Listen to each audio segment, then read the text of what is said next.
David was a quiet man. He grew up in a small town, the only son of a strict father and a mother who barely spoke. His father was a man who believed in control. He decided what David ate, what he wore, and even who he spoke to. If David ever stepped out of line, he was beaten. David learned one thing from his father: fear kept people in place. When David became a man, he moved to a new town and started working as a carpenter. He was good at what he did, but he never spoke much. People found him strange, but they left him alone.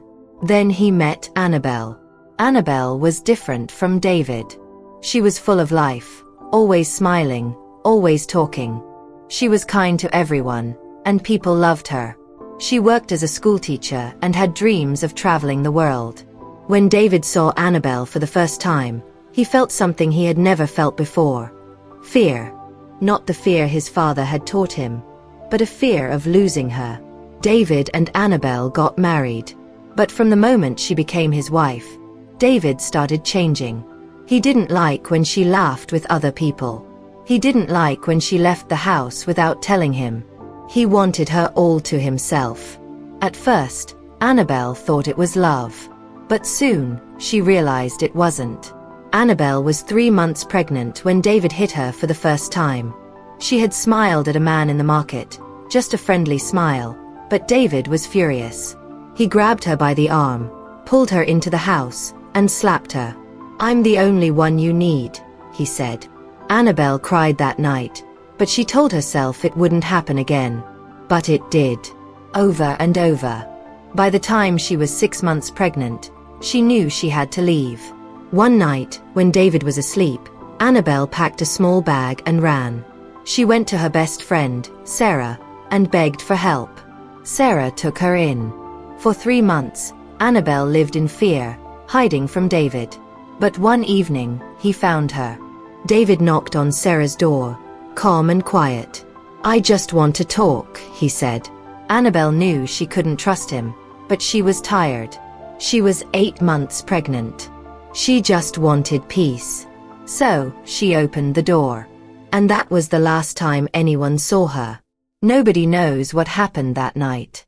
But a month later, David was seen again. Alone. People asked where Annabelle was, and he said she had gone far away. Some believed him. Others didn't. But no one had proof. Then, one day, the sound of a baby crying came from David's house. A baby girl.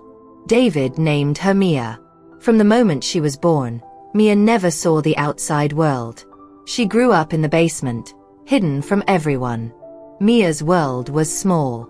4 concrete walls, a wooden door that was always locked, and a dim light bulb that flickered sometimes. That was all she knew. She didn't know the sun. She didn't know the sky. She didn't know that outside, there were children laughing, people walking, cars moving. Her father, David, was the only person she ever saw. He would bring her food, sometimes once a day, sometimes twice. He never spoke much. When he did, it was to tell her rules. Don't make noise. Don't cry. Never try to leave. She obeyed. She didn't know any other way. Mia often asked about her mother. "Where is she?" she would say in her small voice.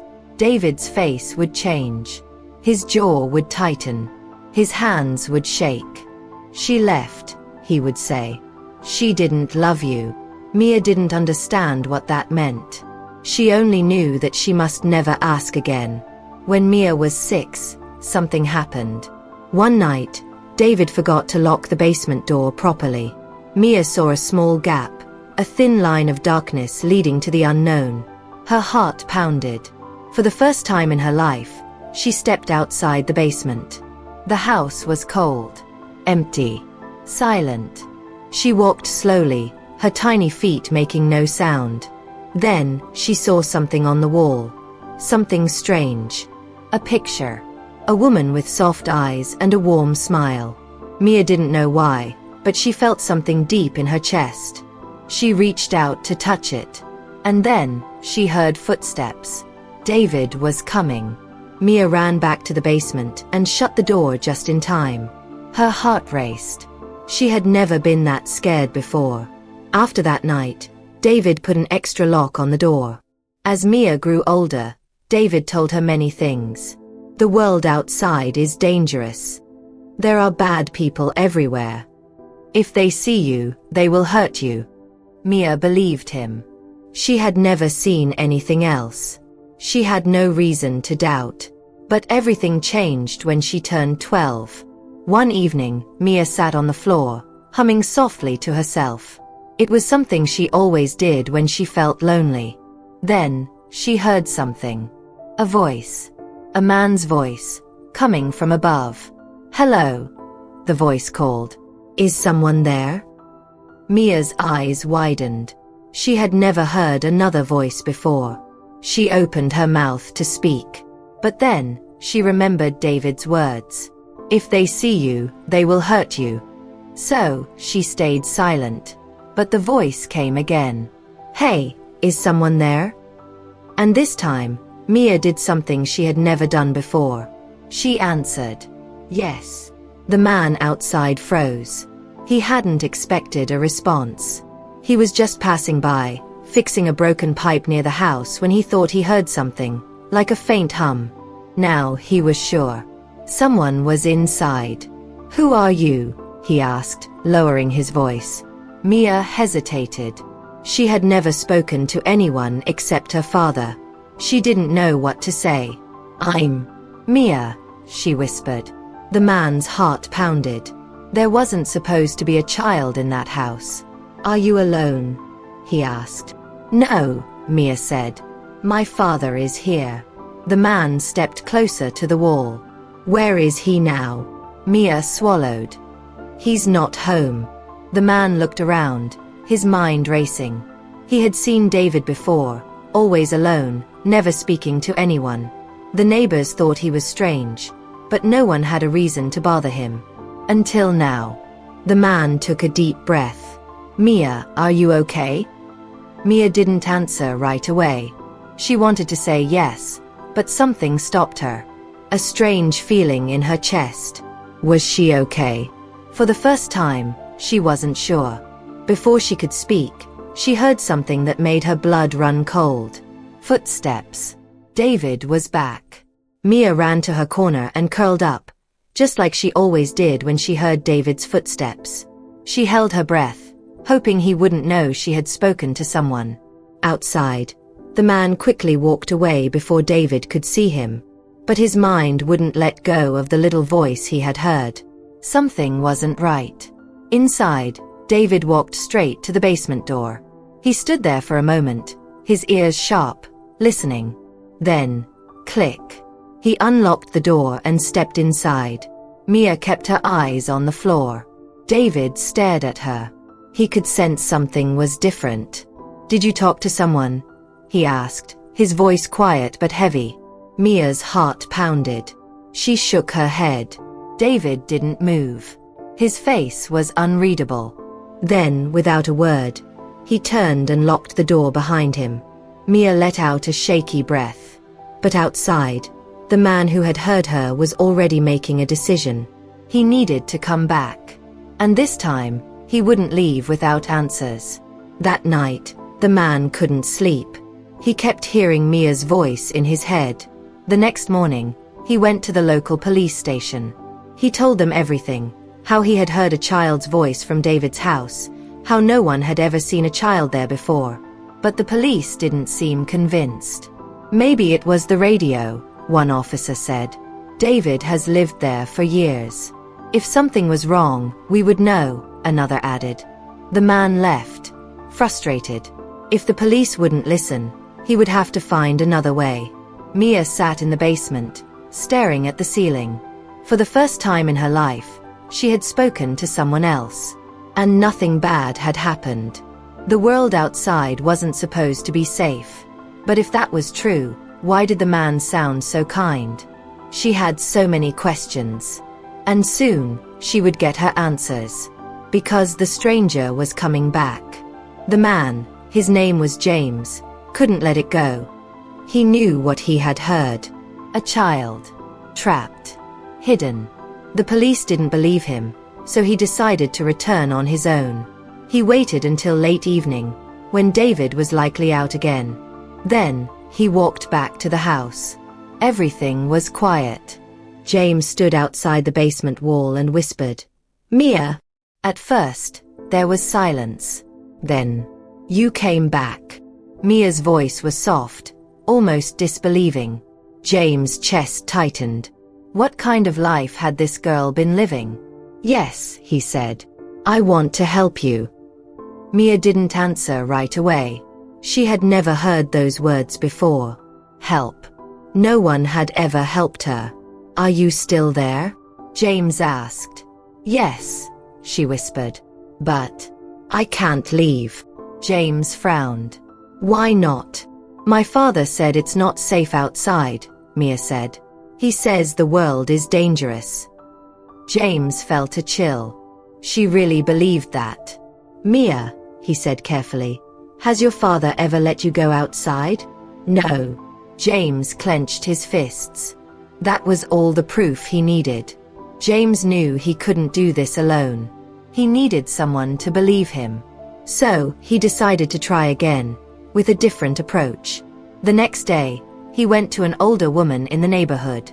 Her name was Mrs. Sandra. She had lived there for years and knew everyone. "Mrs. Sandra," James said, "I think something terrible is happening in David's house." She frowned. "David? The quiet man?" James nodded. "I heard a child's voice in his basement." Mrs. Sandra's face changed. "A child?" she whispered. James could see something in her eyes. Something like recognition. "What is it?" he asked. She hesitated. Then, she lowered her voice. "David had a wife years ago," she said. "Her name was Annabelle. She was pregnant when she disappeared." James' heart pounded. What happened to her? "No one knows," Mrs. Sandra said. "David told people she left. But no one ever saw her again." James felt sick. Annabelle never left. And her child Mia had been in that basement all along. That night, David came home earlier than usual. Mia knew something was wrong. He was quiet. Too quiet. Then, he looked straight at her. "Did someone talk to you?" he asked. Mia's stomach twisted. She shook her head. David stared at her, his eyes cold. For the first time, Mia realized something. Her father was afraid. The next day, James returned. This time, he didn't whisper. He knocked. Mia's heart stopped. A knock. No one had ever knocked before. She ran to the door, pressing her ear against it. Then, a voice. "Mia, it's me. James. I'm here to help." Mia's hands shook. Then, she heard something else. Another voice. A familiar one. "Mrs. Sandra. Child, can you hear us?" she called. Mia's eyes filled with tears. For the first time in her life, someone was coming for her. But then, the front door slammed. David was home. And he wasn't alone. The moment the front door slammed, Mia froze. Outside, James and Mrs. Sandra stopped talking. Heavy footsteps moved through the house. Then, silence. David was listening. James stepped back from the basement wall. His heart pounded. Mrs. Sandra grabbed his arm. "We should go," she whispered. But it was too late. The front door swung open, and David stepped outside. His eyes locked onto James. "What are you doing here?" David's voice was calm, but his face was tight. James swallowed. We were just checking in," Mrs. Sandra interrupted, forcing a smile. "Haven't seen you in a while, David." David didn't blink. "I'm fine." He glanced at James. "Who's he?" James kept his face neutral. "Just a neighbor." David didn't move.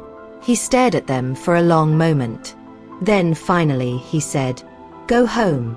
Mrs. Sandra nodded quickly and pulled James away. As they walked down the street, James whispered, "We can't just leave her there." Mrs. Sandra gripped his arm. We won't. But we need to be smart. Inside the basement, Mia pressed herself against the wall. She could hear David's footsteps coming down. He knew. The door unlocked, and David stepped inside. Mia didn't dare look up. He crouched beside her. Did you talk to them? Mia shook her head quickly. David watched her. Then, he reached into his pocket and pulled out a small loaf of bread. Eat, he said, placing it in front of her. Mia's stomach growled, but she didn't move. David sighed. I keep you safe, Mia. I protect you from the world. He stood up. Don't forget that. Then, click. He locked the door again. That night, James couldn't sleep. He had seen something in David's eyes. Something dark. Mia was in danger. The police wouldn't listen. But there had to be another way. Then, an idea hit him. James grabbed his phone and started recording. He stood outside David's house, speaking in a low voice. There's a girl inside this house. She's been locked in the basement for years. Her name is Mia. He moved closer to the basement wall. Mia, if you can hear me, say something. There was silence. Then, a soft, shaky voice. James. James' breath caught in his throat. He turned off the recording and uploaded it online. If the police wouldn't listen, maybe the world would. By morning, the video had spread. People started talking. Neighbors whispered. And then, someone called the police. David was drinking his morning tea when his phone buzzed. A message. Then another. And another. He opened one. A link. A video. James' voice filled the screen. David's hands tightened around his cup. Then, Mia's voice. David stood up so fast. The chair crashed to the ground. Mia's voice was out there. People knew. And now they were coming. By noon, the video had gone viral. It wasn't just local news anymore. People across the country were sharing it. The hashtag #FreeMia began trending, and journalists started calling the police station. David's phone buzzed with messages. His heart pounded. He stared at the screen, disbelief settling in. For the first time in years, he felt afraid. He paced back and forth in his living room, trying to gather his thoughts. He had kept Mia locked away for so long. She was his secret, his burden. But now the world knew. There was no turning back. A few hours later, a squad car pulled up outside David's house. The officers got out and walked up to the front door. They didn't knock. They simply went inside. David stood in the hallway, staring at them. What's going on here? He asked, trying to keep his voice steady. One officer glanced at him. Are you David? He nodded. We need to speak with you about your daughter. David's stomach churned. I don't have a daughter, he said, his voice cold. But the officer stepped forward. We know about Mia. At that, David's face turned pale. The officers moved quickly through the house, ignoring David's protests. They reached the basement door. David blocked the path. You can't go down there. We have a warrant, one of the officers said firmly. David's mind raced. He had tried to control everything, but now the police were here, and he had no way to stop them. The officer pushed him aside and unlocked the basement door. The door creaked open, revealing the dimly lit space below. Mia was sitting in the corner, her small frame barely visible in the shadows.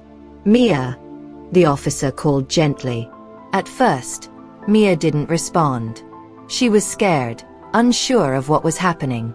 Mia, it's okay, the officer said, taking a cautious step forward. You're safe now. Mia's eyes welled up with tears, but she didn't speak. She was too overwhelmed. The officer extended his hand to her. Come with me, Mia. We're here to help. Mia hesitated, but the warmth in the officer's voice made her stand up. She stumbled slightly as she moved toward him. By the time Mia reached the stairs, David's silence shattered. No, you can't take her, he shouted, his voice breaking. "She's mine." The officers grabbed David by the arms, pulling him back. "You're under arrest," one officer said, "for the illegal confinement of your daughter, Mia." David's face twisted in anger, but there was no escaping now. He had tried to hide his dark secret for so long, and now it was out. The truth had come to light. As the officers led him away in handcuffs, Mia stood at the top of the basement stairs, staring at her father. For the first time in her life, she felt free. Mia was taken to the hospital, where she was given a warm bed, food, and care. She was examined by doctors, who confirmed what they had already suspected. She had been malnourished and physically neglected. But despite everything, Mia was alive. Her recovery would take time, but for the first time, she was surrounded by people who cared. After a few weeks, Mia was placed in foster care with a kind family who wanted to help her heal. The outside world, which had once seemed so dangerous, was now a place of hope. Her foster parents, Rachel and Ruth, were patient and understanding. They didn't push Mia to talk about her past, but they made sure she knew she was safe. In time, Mia began to open up. She told them about the years she had spent alone, locked in the basement. How her father had told her the world was dangerous and that he was keeping her safe. But now, Mia knew the truth. Her father hadn't protected her. He had kept her in darkness for his own reasons. Months later, David's trial began. The court was packed with people, reporters, and neighbors who had once been too afraid to speak out. Mia sat in the courtroom, her hands folded in her lap. She didn't look at her father as he stood before the judge. She was no longer afraid. David's defense team tried to argue that he had acted out of love and fear for his daughter, but the evidence against him was overwhelming. He was convicted of unlawful imprisonment, abuse, and neglect. The court sentenced him to life in prison. As David was led away in shackles, Mia stood tall in the courtroom, her eyes dry but strong. She had faced her past. She had broken free. And now, she was ready to live the life she had always deserved.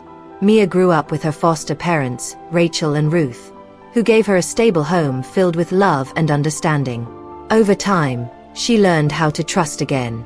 She finished school and eventually went to college, studying to become a social worker. Mia knew that she wanted to help children who had gone through what she had. She understood their pain better than anyone. Mia's story became an inspiration to many, and she worked hard to make sure that no child would have to suffer the way she had. Her past would never disappear, but Mia had learned something important. The darkness could be conquered, and the light would always return. She had found her way out. And she was finally free. The story of Mia teaches us a powerful lesson about the strength of the human spirit and the importance of speaking up when something is wrong. No matter how dark the situation may seem, there is always hope, and with the right help, we can break free from our struggles. It also reminds us that silence and fear can sometimes keep us trapped, but courage and the truth can set us free. We should always be kind and supportive to those around us and never ignore signs of distress. It's essential to listen, be compassionate, and take action when we can help others. What did you learn from Mia's story? Let us know your thoughts in the comment section below. We appreciate you watching and taking the time to read this story. If you enjoyed the video, please subscribe, like, share, and don't forget to leave a comment. We look forward to hearing your thoughts. Thank you for watching.